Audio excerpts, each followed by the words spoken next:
پاکستان اور دنیا بھر میں لاکھوں دیکھنے اور سننے والوں کو ارشد شریف کا سلام۔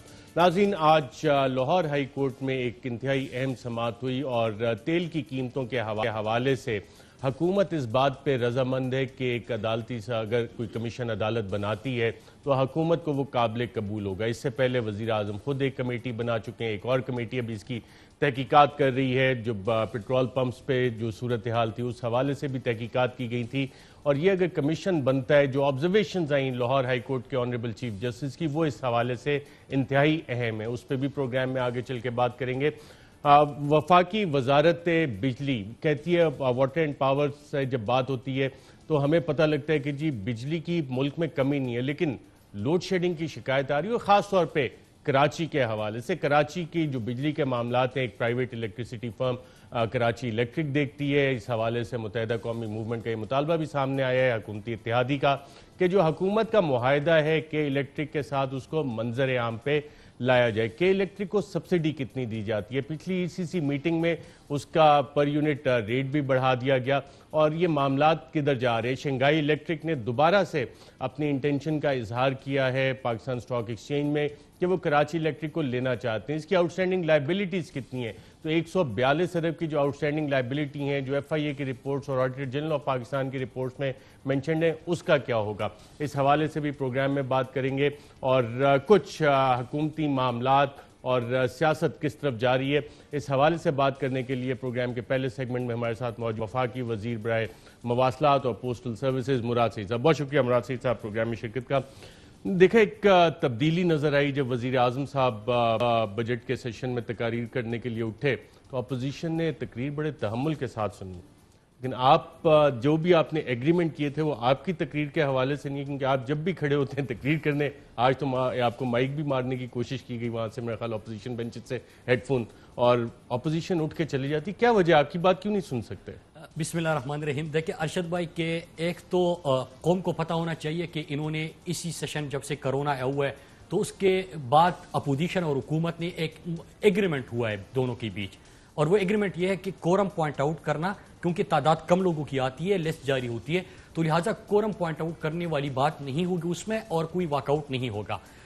لیکن یہ ایگریمنٹ تب تک اس کے اوپر عمل ہوتا ہے جب تک مجھے فلور نہیں ملتا اور میں بسم اللہ الرحمن الرحیم جب بولتا ہوں، تو اس کے بعد آپ دیکھتے ہیں کہ پورے اپوزیشن جو ہے وہ واک آؤٹ کر لیتے ہیں۔ ایشو کیا ارشد بھائی، آج بھی میں نے اپنی گفتگو کا جب آغاز کیا تو پورے قوم نے دیکھا ہے، میں نے اس میں جب بات شروع کی اور ان کی طرف سے احتجاجی نعرے اور شور اور پتہ نہیں جس طرح کی چیزیں چل رہی ہیں کہ کوئی چیزیں مار رہے ہیں، پتہ نہیں کیا کر رہے ہیں، وہ چیزیں شروع ہو گئی، تو میں نے اسی وقت بھی کہا، میں نے کہا کہ اللہ نے اتنا بڑا دل دیا ہے کہ صرف گھنٹہ نہیں، میں آپ کی 5 گھنٹے کی سپیچ تحمل سے آپ کی آنکھوں میں آنکھیں ملا کے میں سن لوں گا، مجھے صرف 5 پوائنٹس پہ بات کرنی ہے، اس بات کا موقع دیا جائے۔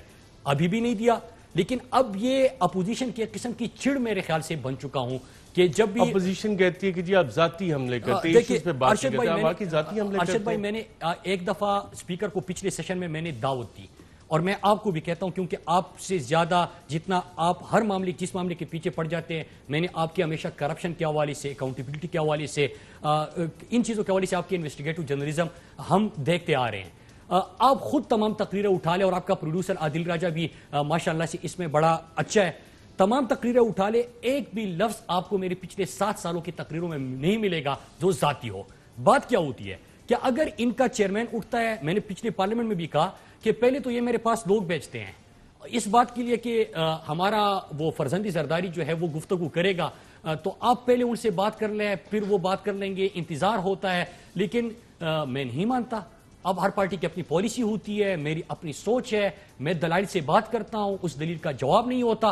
آج بھی میں کیا پڑھ رہا تھا، میں 164 کی جو بات تھی، کیونکہ پاکستان میں بحث چل رہی ہے ارشد بھائی 3-4 دن سے، کراچی میں اموات ہوئی، ہاں ہوئی، قتل ہوئے، بدتخوری تھی، اغوا برائے تاوان کے مقدمے تھے، دہشت گردی کے واقعات ہوئے، لوگوں کے سامنے مارا گیا، لیکن اس سے ہٹ کر 2 چیزوں کے اوپر بات ہو رہی ہے کہ علی زیدی کی جے آئی ٹی ٹھیک ہے کہ سندھ حکومت کی جے آئی ٹی ٹھیک ہے، یہ جو پیپلز پارٹی والے بات کرتے ہیں۔ میں نے کہا کہ اس چیز کے اوپر بات کر لیں جس کے اوپر دونوں کے اختلاف نہیں ہے۔ 164 کے تحت بیانی حلفی ہے عزیر بلوچ کا، اس میں جو 5 پوائنٹس بتانے تھے، 2 پوائنٹس ابھی میں نے صرف بتائے تھے۔ ایک یہ کہ کس طرح عزیر بلوچ نے لوگوں کو اکٹھا کیا، کس مقصد کے لیے کون لوگ تھے کہ زرداری کے لیے 14 شوگر مل جو ہے اس پہ قبضہ کرانا تھا. دوسرا ہے کہ بلاول ہاؤس جب بن رہا تھا تو 40 گھر جو ان کے گرد و نواح میں تھے ان کو کس طرح ہراساں کیا گیا, ان کے مالکوں کو, ان گھر والوں کو. مطلب یہ کہ ان کے گھر بھی بنتے ہیں تو پاکستانی قوم کا خون اس میں شامل ہوتا ہے. اس میں اب ایک سوال آ جاتا ہے ذاتی کیا ہے ارشد بھائی؟ بالکل ٹھیک ہے, یہ 164 کا بیان بھی آ گیا, جے آئی ٹیز بھی آ گئی. اس سے آگے کی بات کرتے ہیں. ماشاءاللہ آپ کی حکومت کو 2 سال ہو گئے ہیں, 25 جولائی الیکشن ڈیٹ بھی آنے والی ہے غالباً, تو تقریباً 2 سال 18 اگست کو آپ کے پورے ہو جائیں گے. 2 سال سے یہ جے آئی ٹی رپورٹس تو پڑھی ہیں, حکومت کے پاس بھی پڑھی ہیں, انٹیریئر منسٹری میں بھی یقیناً اس کی کاپی ہوگی, تو اس پہ کارروائی کچھ شروع کی. اگر جے آئی ٹی میں اتنے نام ہیں 164 کے بیان پہ, حکومت اس پہ کارروائی کا ارادہ رکھتی ہے یا کارروائی انیشیٹ کر دی ہے؟ بلدیہ کی آپ کے پاس پڑی ہے, نثار مرائی والی جے آئی ٹی انٹیریئر منسٹری میں پڑی ہے, سندھ کے پاس بھی وفاقی حکومت کو کاپی آتی ہے نا, وفاقی کا ادارے بھی اس کا حصہ ہیں, اور اگر نہیں بھی ہیں سارے پرائم منسٹر کو تو رپورٹ کرتے ہیں, آئی بی رپورٹ کرتی ہے, آئی ایس آئی کرتی ہے, ایم آئی کرتی ہے, رینجرز انٹیریئر منسٹری کو رپورٹ کرتی ہے, کاپی سب ساری اویلیبل ہے. تو ایکشن لینے کا اس پہ ارادہ ہے یا کسی یہ جے آئی ٹی رپورٹ 164 کا بیان یہ صرف تقاریر کے لیے؟ دیکھیں ارشد بھائی, پہلی چیز آپ نے جے آئی ٹی رپورٹ کی بات کی, میں آپ کو ایک اور جے آئی ٹی بھی آئی تھی فیک اکاؤنٹس کی. آپ کو یاد ہوگا کہ کس طرح ریڑھی والا, سموسے والا, پکوڑے والا, اس کے اکاؤنٹس میں اربہ روپے آتے تھے.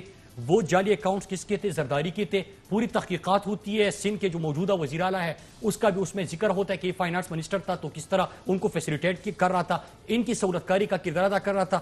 وہ گرفتار بھی. حکومت کا کیا کام ہوتا ہے؟ حکومت کا کام یہ ہے کہ کوئی بھی کرپشن, کوئی بھی ضابطے, کوئی طریقہ کار آپ کو نظر آ جائے, آپ اس کو ہائی لائٹ کریں, اس کے اوپر کاروائی کریں. جس طرح کہ پاکستان میں اب شوگر کی انکوائری کس نے کی؟ عمران خان نے کی, جو ہم کہتے ہیں کہ مافیا ہے. مافیا کیا ہوتا ہے؟ آپ نے شوگر کی انکوائری کے اوپر, شوگر کے اوپر ہمیشہ بات کرتے تھے لیکن قیمتیں بھی بڑھتی تھی, 140 روپے فی کلو چلا گیا ان کے دور میں, لیکن کوئی نہیں پوچھتا تھا, عوام پیسے دیتی تھی. تحقیقات کس نے کی؟ عمران خان نے کی. فورنزک کس نے کیا؟ عمران خان نے کیا. آٹا مہنگا ہوتا تھا, کوئی تحقیقات نہیں تھی, کس نے کی؟ عمران خان نے کی. بجلی مہنگی ہوتی تھی, 15-20 سال کے ایگریمنٹس تھے, کوئی اس کا پوچھنے والا نہیں تھا, تحقیقات کس نے کی؟ irregularity سامنے آئی, وہ عمران خان نے کی. اس کے بعد ایک ایک چیز آپ اٹھا لیں, وہ عمران خان اس کے اوپر تحقیقات کر رہے ہیں. وجہ کیا ہے ارشد بھائی؟ کہ جب تک آپ فورنزک نہیں کریں گے, انکوائری نہیں کریں گے, آپ کو بے ضابطگیوں کا پتہ نہیں ہوگا, آپ کو کرپشن کا اور بدعنوانی کا پتہ نہیں ہوگا, آپ آگے کے لیے اس چیزوں کو ٹھیک نہیں کر سکتے, پرانوں کو سزا نہیں دے سکتے. لہٰذا یہ سب کچھ ہوا. زرداری کی جے ٹی, کبھی بھی آپ یہ بلاول جو ہے اس کو اور آیان علی کو ایک اکاؤنٹ سے پیسے آ رہے ہیں, مطلب میں آپ کو 2-3 صرف موٹی چیزیں بتا رہا ہوں, اس میں چھوٹی ہے لیکن موٹی ہے. میں آپ کو وہ بتا رہا ہوں کہ صدقے کے بکرے, مطلب اس بندے کے لیے صدقے کے بکرے جو ہے ذبح ہو رہے ہیں, وہ فیک اکاؤنٹ سے ہو رہے ہیں. ان کے گھر کے اندر جو برتھ ڈے پارٹیاں ہو رہی ہے وہ فیک اکاؤنٹ سے ہو رہے ہیں. ان کے ایئر لائن اور باقی کرائے فیک اکاؤنٹ سے ہو رہے ہیں. اس کا آپ سوال کرو, کہتے ہیں کہ ذاتی حملہ کیا ہے, پھر گالی. جو آپ نے سوال کیا تھا میں اس کے اوپر آ گیا کہ کیوں گالی. آپ اگر ان کو جواب دے دو کہ 13 شوگر ملوں پہ آپ نے قبضہ کروایا, تو کیا میں جھوٹ بول رہا ہوں؟ اعترافی بیان ہے کورٹ کے اندر, لیکن ذاتی حملے, مطلب یہ ان کا طریقہ کار ہے. میں آپ کے چینل کی بات کر لوں گا, اقرار الحسن کی بات کر لوں گا آپ کے چینل کی. آپ نے ایک سوال پوچھا کہ 5.5 کروڑ صحت کا بجٹ کہاں پہ لگا. 2-3 دن آپ کے اوپر ٹرینڈز چلے, کراچی کے اندر آپ لوگوں کے اوپر نعرے لکھے گئے, گالیاں دی گئی. اقرار کے حوالے سے جو کمپین کی گئی وہ سب کے سامنے ہے. یہ ہوتا کیا ہے؟ یہ مافیا ہے. ان کا یہ خیال ہے کہ کوئی بھی بندہ ان کے سامنے کھڑا ہوگا, پہلے ان کو ڈراؤ دمکاؤ, اگر ڈرنے والا نہیں ہے آپ کی دمکانی سے اس کو کچھ محسوس, وہ ایک کاز لے کے آیا ہے, تو پھر اس کے بعد گالن گلوچ شروع کرو, غلیظ کمپین شروع کر لو. اور شور اتنا ان کے پاس پاور کیا ہے, یہ جو سو کا لبرل ہے پاکستان کا, کہ اصل میں پتہ نہیں, ان کو ایک لفظ بول دو جے ٹی سے, ان کے سامنے اعترافی بیان پڑھ لو, پورا لیبرل جو ہے وہ کھڑا ہو گیا. دیکھو اس نے کیا زبان استعمال کی, پوچھو تو کیا استعمال کی. کاشف نے پوچھا تھا نفیسہ شاہ سے کہ آپ مراد کے بارے میں بار بار کہتے ہیں کہ وہ ذاتی حملے کرتے, اس نے کہا کیا ہے؟ کہتے ہیں کہ اس نے بولا فرزند زرداری. اب ڈکشنری اٹھا لے, فرزند عزت کا کے لیے استعمال ہوتا ہے, یہ احترام کا لفظ ہے. تو اگر زرداری, فرزند زرداری بولا, اس میں کون سی گالی ہے؟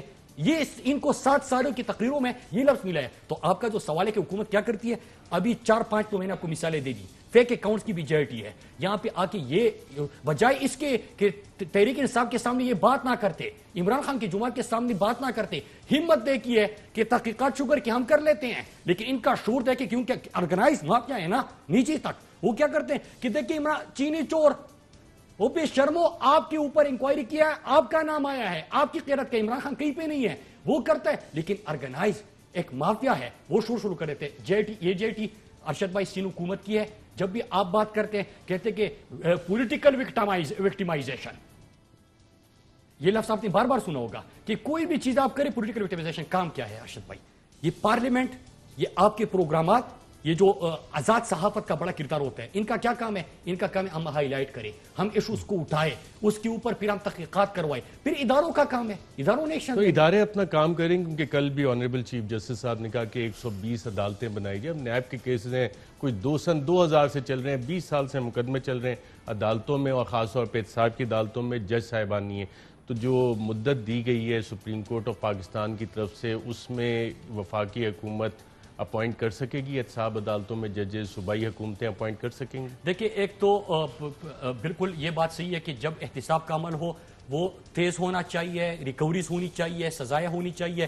جو وفاقی حکومت کی طرف سے کو جو ذمہ داری دی جائے گی یا ان کی جو ذمہ داری ہوگی وہ پوری کرے گی. آپ کو یاد ہوگا پرائم منسٹر صاحب نے پہلے بھی ایک سپیچ کی تھی اور انہوں نے کہا تھا کہ ہم بھی ریفارمز چاہتے ہیں. اس نظام کے اندر جو خامیاں ہے، اس میں ہم سے کوئی بھی چیز آپ کو چاہیے ہو ہمیں بتائیے گا، ہم اس کے لیے تیار ہیں. یہ پرائم منسٹر صاحب بہت پہلے کہہ چکے ہیں. میں آپ کو چھوٹی سی مثال دوں ارشد بھائی، 12 بلین سے زیادہ کہ ہم نے اپنے جو انٹرنل آڈٹ میکینزم کو ٹھیک ہے اس میں ریکوری کی ہے، لیکن جتنے کیسز بڑے منصوبے جو کلیئر کٹ کرپشن ہے ارشد بھائی، میں جب اپوزیشن میں تھا آپ نے ان سڑکوں کے اوپر بھی پروگرام کیے ہیں، میں نے وہ اٹھائے، نیب کو دیے، تمام ریکارڈ پرووائڈ کر لیا، آج تک نہ کوئی ریکوری ہے نہ گرفتاری ہے. تو کیا یہ ان لوگوں کو کیا پیغام چل رہا ہے؟ مطلب میرے سامنے تو ڈاکومنٹ ہے نا، وہ تو میں دیکھ سکتا ہوں، میں کسی اور منسٹری کے اوپر بات نہیں کر سکتا.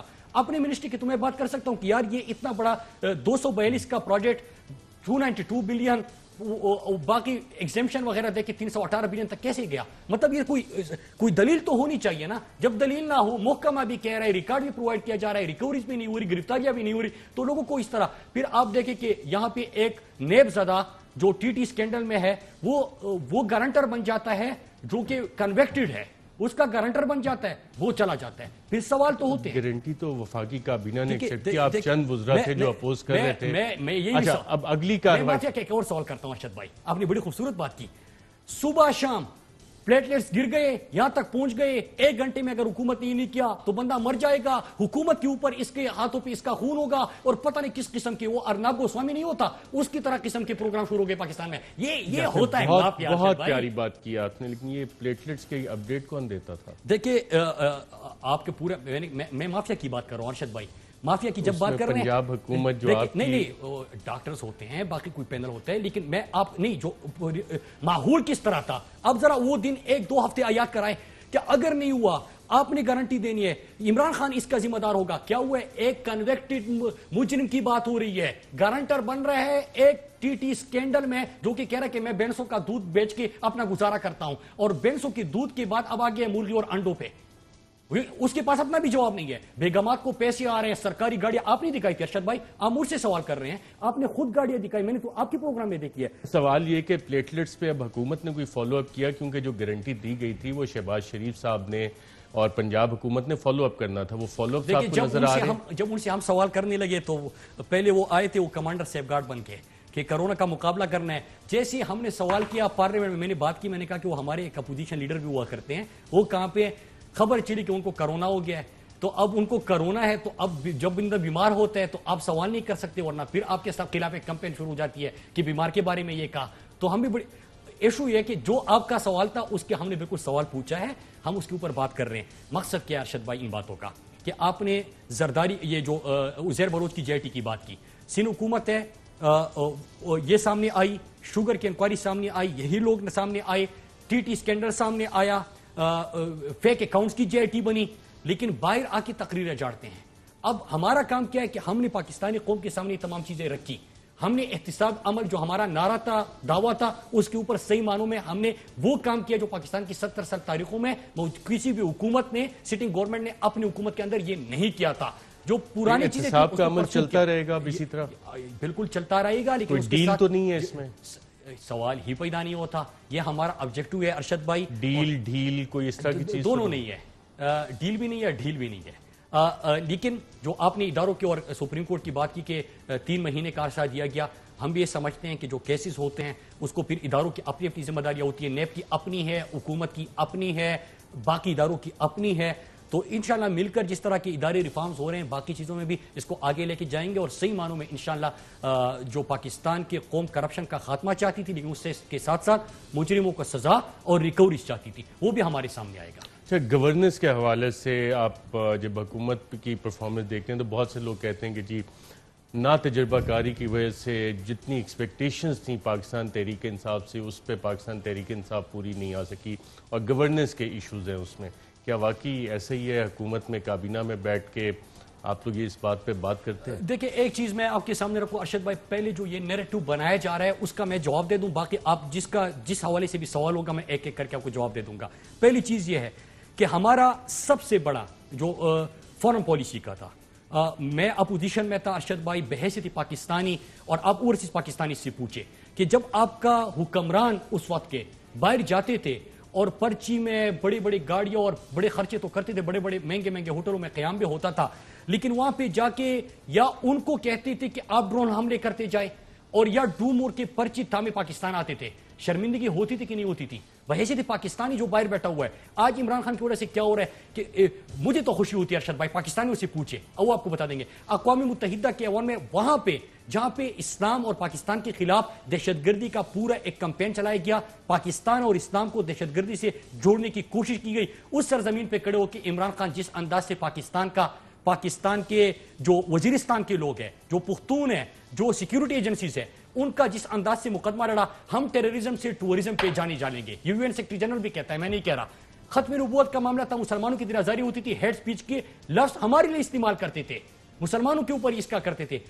پہلی دفعہ ختم نبوت کا مقدمہ آپ نے لڑا، اس کے اوپر بات ہوئی. ابھی جو او آئی سی کے حوالے سے اجلاس تھا جس میں یو این کا سیکرٹری جنرل بھی، پاکستانی سفیر نے وہاں پہ مقدمہ اٹھایا، یو این سیکرٹری جنرل کی کیا ریمارکس تھی وہ آپ کے سامنے آ گیا. پھر اس کے ساتھ ساتھ پاکستان کے اندر آپ نے کیا کیا کہ کار کے اسکینڈل 1.2 بلین آپ کے اوپر تھا، آپ نے اردگان کے ساتھ اور پاکستانی حکومت نے اس کو معاف کرایا، جرمانے ان کی وجہ سے تھا. پاکستان کا بزنس جو ہے ایز آف ڈوئنگ بزنس 28 درجے وہ ترقی کر گیا. پاکستان سٹاک ایکسچینج 2018 کے اندر دیکھیں کہ تمام دنیا کے اندر وہ کہاں پہ پہنچ گیا. پاکستان 12 اگست 2018 کی خبر ہے، بلومبرگ کی ہے کہ فائنینشل ٹائمز کی، اس میں کیا کہتے کہ 7 ممالک جو دیوالیہ ہونے جا رہے ہیں اس میں ایک پاکستان ہے. 12 اگست 2018 پاکستان کو دیوالیہ ہونے سے نصیب بچایا، بلکہ آپ کا current account deficit, trade deficit, اس کو آپ نے کس طرح ان 2 سالوں میں اس کو ٹھیک کیا، درست سمجھی، معیشت کو آئی سی او سے نکالا، آپ نے کم از کم ایک ڈائریکشن دے دی، آپ کو اس کو کی طرف چلے گئے.